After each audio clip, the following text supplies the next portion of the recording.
Bienvenidos a una nueva exploración en profundidad. Hoy nos vamos a sumergir en la mente de una de las figuras, más influyentes y también más polémicas del siglo XX, Sigmund Freud. Sin duda.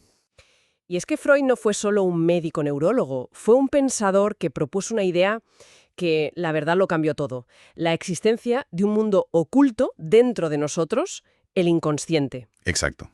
Pero antes de sumergirnos del todo, creo que es crucial aclarar un poco el marco de esta conversación. Adelante. El psicoanálisis, que es la disciplina que Freud fundó, hoy en día no se considera una ciencia médica según los estándares actuales. Ah, eso es importante. Muy importante. Sus teorías no son, digamos, empíricamente demostrables, ni tampoco refutables, que es un requisito clave del método científico. Por eso, hoy vamos a abordar sus ideas como lo que son en la práctica.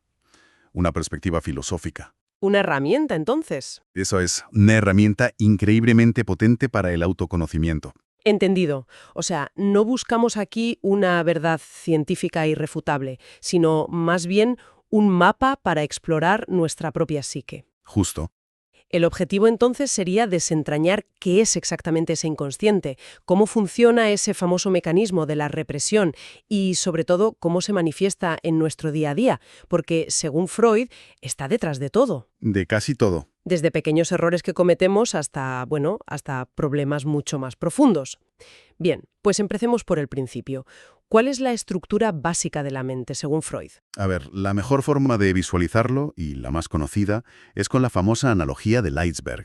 La he oído, sí. Imagina un iceberg flotando en el océano. La punta que vemos sobre el agua, esa parte que es visible, pero que es más pequeña. Sí. Aquello sobre lo que tenemos un control relativo. La parte que creemos que nos define, ¿no? La Sí, que mostramos al mundo. justo. Pero la inmensa masa de hielo que está sumergida oculta bajo el agua y que es, muchísimo más grande y pesada, El 90% del iceberg. efectivamente, esa es la mente inconsciente. Es la parte más poderosa de nuestra psique y, según Freud, es ahí donde residen los verdaderos orígenes de muchos de nuestros conflictos. ¿Cómo cuáles, por ejemplo? Pues la ansiedad, la violencia, esa tristeza que a veces no sabemos de dónde viene.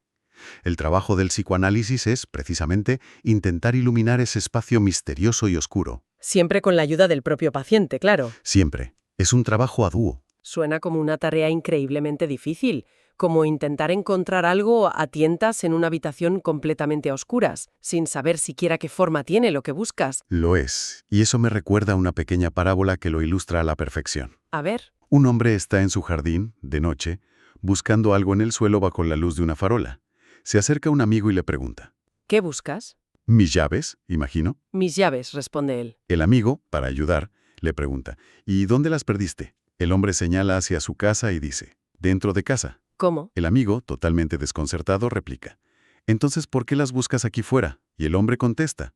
Porque aquí fuera hay luz, dentro está oscuro. Qué buena metáfora.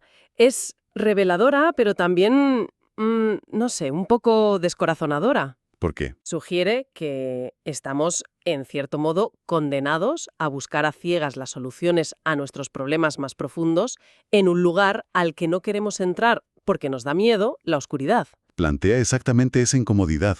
Reconoce que aunque nos sintamos más seguros buscando en la zona iluminada de la conciencia, las respuestas reales, las llaves de nuestros conflictos, están en esa casa oscura. Y solo allí pueden encontrarse. Esa metáfora de la casa a oscuras es potentísima, pero si las respuestas están ahí dentro, debe haber algo que nos impide verlas con claridad, una especie de guardián o un sistema interno que mantiene todo oculto. Sí. ¿Es esa la función de esas tres partes de la mente de las que hablaba Freud? Has llegado al corazón del asunto. Para explicar cómo funciona esa casa oscura, Freud propuso una estructura de la psique con tres componentes que están en constante tensión. Vale. El primero es el ello, o el id en latín. El ello reside íntegramente en el inconsciente. Es la fuente de nuestros deseos más primarios, nuestros instintos.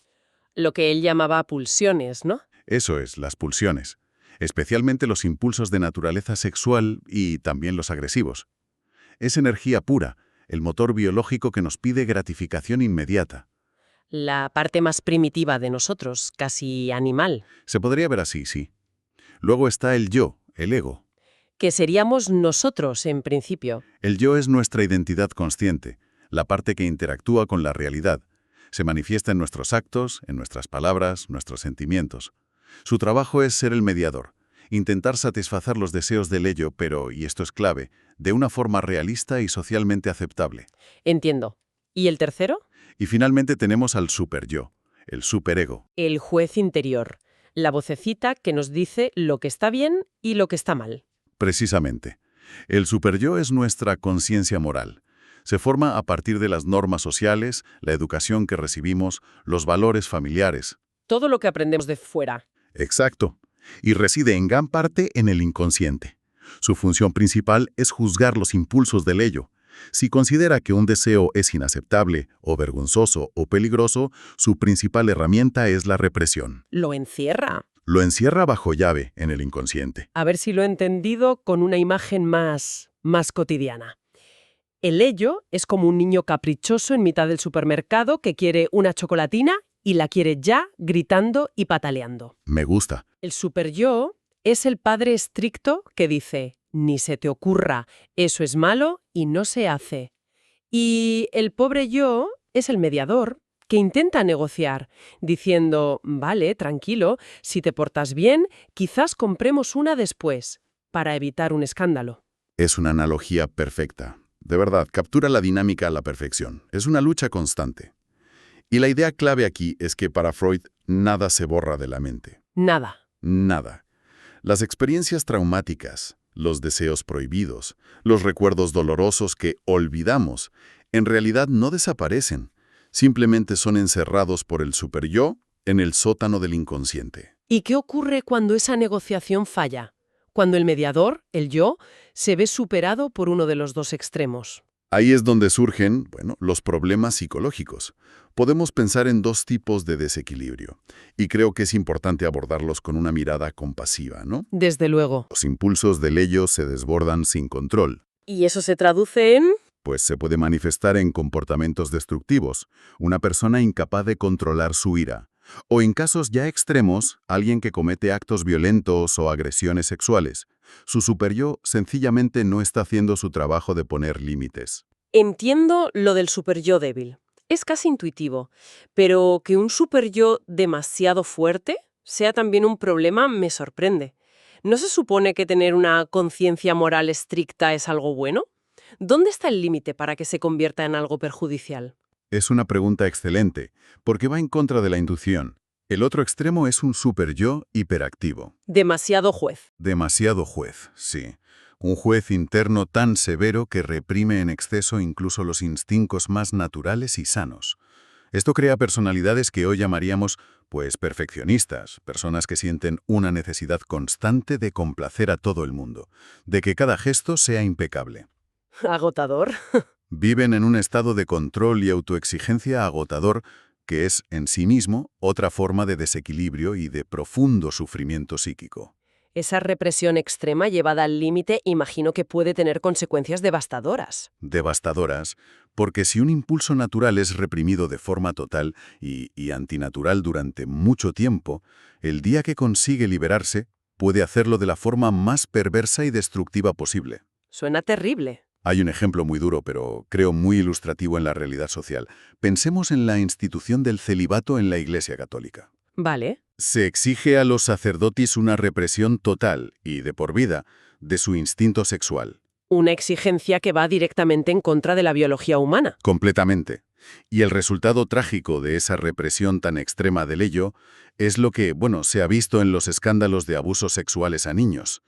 Y ocurriendo, paradójicamente, en un entorno que se presenta como sagrado. Claro. El impulso, al ser negado de forma tan absoluta, cuando finalmente se escapa del control del superyo, lo hace de la peor manera imaginable. La película Spotlight trataba este tema, ¿verdad? Exacto. La película Spotlight, que narra la investigación periodística real que destapó estos casos en Boston, lo muestra de forma demoledora. Y no solo los abusos, sino cómo la propia institución, para proteger su reputación, Protegía a los agresores. protegía a los agresores. Es un ejemplo muy claro de las consecuencias de una represión malentendida. Es muy perturbador ver cómo una teoría que puede parecer abstracta, de repente encaja y da una posible explicación a una realidad tan dolorosa y tan oscura. Te deja sin palabras. Sin duda. Son temas que nos obligan a reflexionar sobre las fuerzas que operan bajo la superficie de nuestras vidas y de nuestras instituciones. Y si este tipo de conversaciones, aportan valor, invitamos a quienes nos escuchan a apoyar la misión de nuestro café filosófico. Un me gusta o compartir este análisis ayuda a que estas reflexiones lleguen a más personas. De acuerdo. Hemos establecido que esos deseos reprimidos no desaparecen, están ahí, encerrados, pero forcejean por salir. ¿Cómo lo hacen si el superyo está, digamos, vigilando la puerta? Lo hacen de forma disfrazada. Para poder salir, tienen que engañar al vigilante. Freud identificó varias formas en las que el inconsciente se cuela en nuestra vida consciente. Una de las más conocidas es el acto fallido, verbal. O lapsus lingüe. O lapsus lingüe, exacto. El clásico, me ha traicionado el subconsciente. A todos nos ha pasado. Creo que todos hemos vivido un momento de tierra trágame como ese, en el que se nos escapa justo lo que no queríamos decir. El ejemplo que se suele poner es el de un hombre que está de invitado en una casa. Vale. Queda deslumbrado por la belleza de la anfitriona, que lleva un vestido con un gran escote, un décolleté. Él, muy tímido, quiere reprimir esa atracción. En un momento dado, con la intención de halagar la decoración, en lugar de decir, «¡Qué decor tan bonito!», dice por error, «¡Qué decol tan bonito!». Vaya. El deseo reprimido ha encontrado una fisura para salir. Un ejemplo muy claro. Y lo realmente potente de esta idea no es solo que cometamos errores, es que Freud nos dice que en realidad no existen los errores sin importancia. A eso iba. Cada desliz, cada olvido es una grieta por la que se asoma una verdad que intentamos ocultarnos. Es una idea radical, ¿eh? Exacto. Has captado la esencia. Otra manifestación es el acto fallido práctico, o parapraxis. La acción, no la palabra. Eso es. Es cuando una acción revela el deseo oculto. Imagina una persona que siempre es extremadamente puntual. Siempre. Pero justo el día que tiene una entrevista para un trabajo que en el fondo no le convence... No suena el despertador. No, y al despertador. Se queda dormida y pierde de entrevista. Para Freud, no es casualidad. Su rechazo inconsciente a ese trabajo se ha manifestado en una acción concreta para sabotear la oportunidad. Y nos queda la vía más famosa de todas para acceder al inconsciente, los sueños. Freud la llamaba la vía regia, ¿no? La vía regia, sí. Él creía que la función principal de los sueños es la realización de deseos reprimidos. Aquellos anhelos que no podemos satisfacer en la vida consciente encuentran su cumplimiento, de forma simbólica, en el mundo onírico. Pero ahí es donde yo me pierdo. La mayoría de los sueños parecen no tener ningún sentido. Son caóticos, extraños, un collage de imágenes inconexas. ¿Cómo se puede interpretar eso? Aquí es donde el trabajo del psicoanálisis se vuelve más complejo y más sutil. Freud diferencia entre el contenido manifiesto del sueño, ¿Lo que recordamos? que es la historia extraña que recordamos al despertar, y el contenido latente, que es el significado real y oculto. El deseo reprimido que se esconde detrás. O sea que hay un mensaje cifrado. Exactamente. El superyo sigue activo durante el sueño, aunque más debilitado, por lo que los deseos tienen que disfrazarse con símbolos para poder manifestarse. El trabajo del analista es ayudar a descifrar ese código personal. ¿Podríamos ver un ejemplo para entenderlo mejor? Claro, un paciente sueña que su prima le regala 2 globos. A simple vista no significa nada. Nada en absoluto. Pero tras varias sesiones de análisis, explorando las asociaciones del paciente, podría descubrirse una atracción sexual reprimida por su prima, algo que es un tabú social y que su superyo, pues, ha enterrado. ¿Y en el sueño? En el sueño, ese deseo se disfraza. Los 2 globos podrían ser un símbolo de los pechos de su prima. El sueño es una forma simbólica y segura de realizar ese deseo prohibido. Pero, y esto es fundamental, Acláralo, por favor. es fundamental aclarar algo muy importante. No existe un diccionario universal de símbolos de los sueños. Ah, vale. No es soñar con globos significa X. Para nada. Que un globo signifique una cosa en este sueño no significa que lo haga en todos. La interpretación es única y personal para cada individuo, y depende de su historia, de sus experiencias. Es un trabajo artesanal, no una ciencia exacta. Entiendo, es un lenguaje secreto que cada una de nosotras habla y necesitamos ayuda para traducirlo. Con todas estas ideas, especialmente las relacionadas con la sexualidad, es fácil comprender por qué Freud provocó un auténtico escándalo en la sociedad vienesa de su época. Fue un terremoto cultural, sobre todo por 2 teorías que eran tabú absoluto. La primera fue su afirmación de que los niños tienen sexualidad. Uf, Esto, por supuesto, horrorizó a la sociedad victoriana. Pero es crucial entender a qué se refería. Freud no hablaba de un deseo genital, que sabía perfectamente que aparece en la pubertad. se refería a otra cosa. Se refería a una sexualidad mucho más amplia, una intensa necesidad emocional y física de contacto, de afecto, de ser tocado y de tocar. Y aún fue un paso más allá, un paso que probablemente fue el más polémico de todos. Sí, fue más allá. Postuló que el primer deseo sexual, en este sentido afectivo y primario, que experimenta un bebé es hacia su madre. Claro, su primer contacto con el mundo. Es su primer contacto con el mundo, la fuente de alimento, de calor, de seguridad.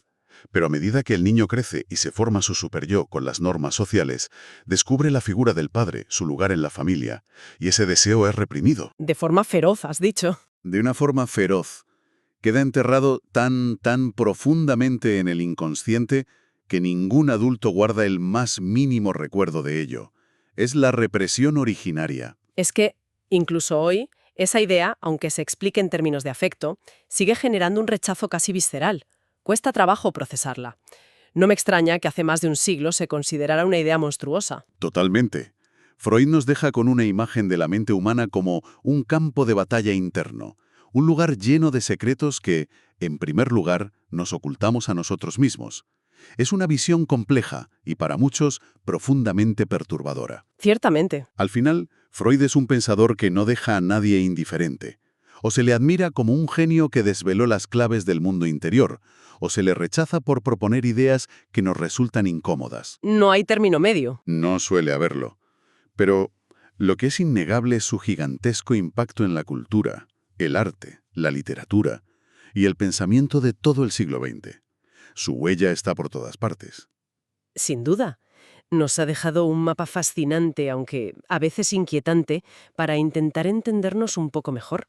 Y después de todo lo que hemos hablado, creo que queda una pregunta flotante en el aire. Una para la reflexión personal. Dime. Si gran parte de lo que nos impulsa, de lo que nos motiva, e incluso de lo que nos atormenta, está oculto en un lugar de nuestra propia mente al que no tenemos acceso directo, ¿hasta qué punto somos realmente dueños de nuestras propias vidas? Una pregunta poderosa para cerrar. Gracias por esta inmersión tan profunda y clarificadora. Y gracias a quienes nos han acompañado en esta exploración. Si esta conversación ha parecido enriquecedora, una forma de ayudar a que estas ideas sigan circulando es compartir este análisis.